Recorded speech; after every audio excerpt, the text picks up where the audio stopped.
Assalamualaikum warahmatullahi wabarakatuh. Perkenalkan teman-teman, saya Ami Damayanti, saya merupakan seorang bidan.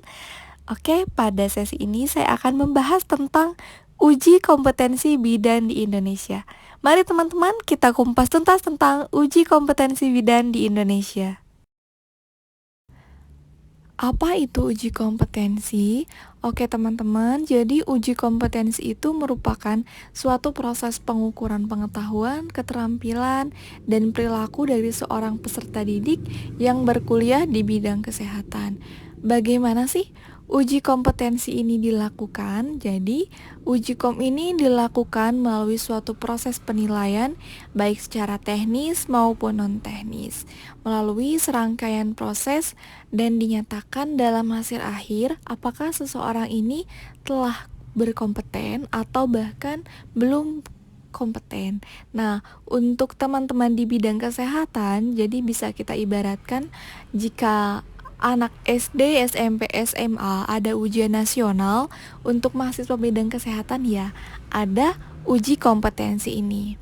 Untuk teman-teman bidan yang telah berkuliah selama 3 tahun, bahkan 4 tahun, untuk teman-teman yang D4 harus menyelesaikan dulu UKOM-nya ini, baru teman-teman bisa mengaplikasikan ilmu yang diperoleh untuk mengabdi terhadap masyarakat.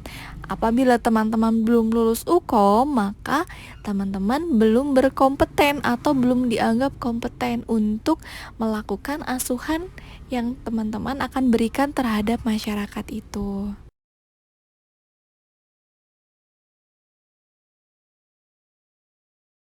Ini merupakan data statistik untuk kelulusan UKOM bidan di Indonesia. Untuk data statistik ini saya peroleh dari website UKOM Nasional Kemenristek. Jadi setiap tahunnya atau setelah melakukan ujian UKOM nasional ini, Kemenristek akan mengeluarkan grafik dari angka hasil kelulusannya ini. Nah, dapat kita lihat teman-teman, dari tahun ke tahun masih banyak sekali teman-teman bidan yang belum lulus dan berkompeten untuk ujian UKOM nasional ini. Jadi dapat disimpulkan dari tahun ke tahun hanya sekitar 40-60% untuk kelulusannya ini. Untuk teman-teman sendiri, jadi tidak bisa menyepelekan UKOM ini karena untuk peraturan terbaru sudah berlaku exit exam. Untuk UKBI ini jadi dalam soal yaitu terdiri dari 180 butir soal. Untuk waktu yang disediakan hanya 180 menit, yang dimana artinya satu soal ini kita harus mampu mengerjakan dalam waktu 1 menit. Jadi di sini teman-teman semua harus pandai dalam memanage waktu. Kemudian sekarang untuk pelaksanaannya sudah dilakukan secara online. Untuk pelaksanaan dalam 1 tahun ini dilakukan 3 kali, yaitu pada bulan Maret, kemudian Juni atau Juli, September atau Oktober. Apabila teman-teman yang tidak lulus di periode bulan Juni misalkan, nanti harus mengikuti periode di bulan Oktober. Kemudian untuk standarnya ini digunakan referensi atau standar nasional. Jadi teman-teman ini harus mengacunya pada standar nasional, tidak berlaku untuk standar lokal ataupun dalam pengerjaan soal itu berdasarkan kepada kebiasaan, tetapi harus memposisikan bagaimana aturan itu berlaku secara nasional.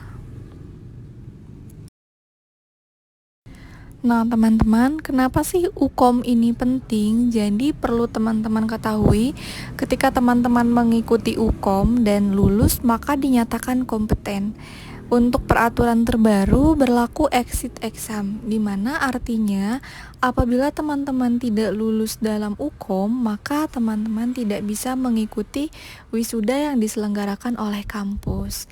Jadi salah satu harapan teman-teman setelah berkuliah itu kan pasti ingin wisuda bersama dengan teman-temannya.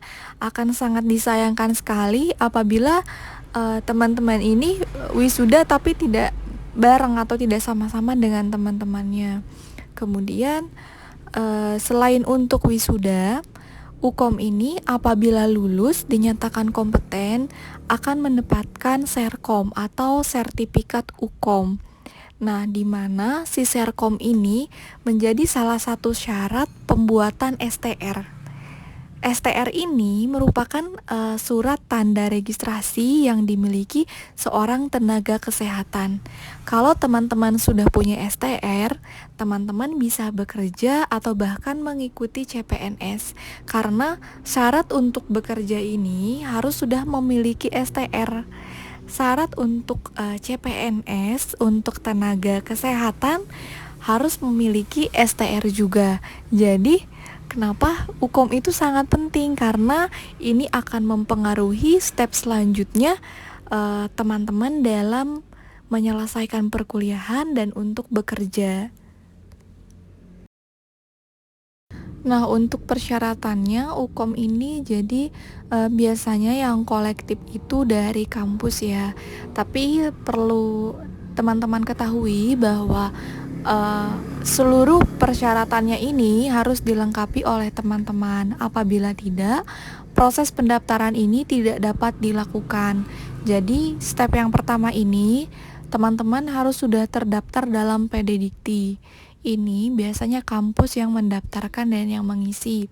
Ketika teman-teman diminta data diri, jadi harus dipastikan kalau data dirinya itu sudah betul, karena nanti akan mempengaruhi. Kemudian yang kedua, sudah lulus dari institusi dari hasil yudisium. Jadi teman-teman ini sudah dinyatakan lulus yudisium tetapi belum memiliki ijazah dan sudah menyelesaikan seluruh proses pendidikan.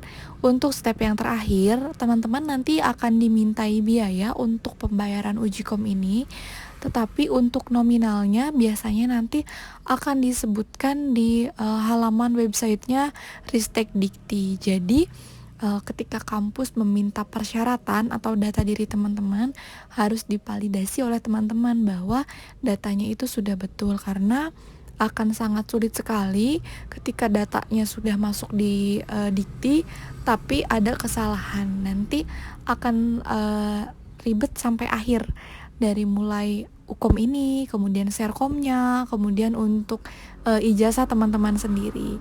Jadi harus lebih diperhatikan ya teman-teman. Oke teman-teman, terima kasih buat yang udah nonton. Untuk next video, insya Allah aku akan bahas tentang tips and trick bagaimana sih cara lulus Ukom. Nah, apabila teman-teman merasa apa yang aku sampaikan ini bermanfaat, boleh subscribe channel aku, dan untuk next video akan banyak lagi tentang pembahasan mengenai soal-soal hukum dan kebidanan. Semoga bermanfaat teman-teman. Terima kasih. Assalamualaikum warahmatullahi wabarakatuh.